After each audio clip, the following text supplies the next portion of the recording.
তারা ভাই কি করে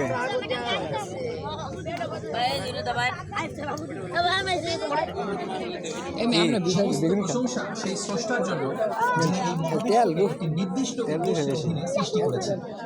সম্মানিত জাভেদ আখতার সাহেব, সম্মানিত সঞ্চালক সৌরভ দ্বিবেদী সাহেব এবং উপস্থিত সম্মানিত শ্রোতৃবৃন্দ, আজ এখানে উপস্থিত থাকার জন্য আপনাদের সবাইকে ধন্যবাদ।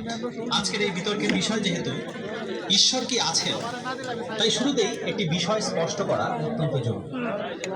এই প্রশ্নের উত্তর করতে গেলে মানুষ ভিন্ন ভিন্ন মানদণ্ড ব্যবহার করতে পারে, কিন্তু বিতর্কের শুরুতেই আমাদের ঠিক করে নিতে হবে আজকের আলোচনায় কোন মানদণ্ড গ্রহণযোগ্য হবে আর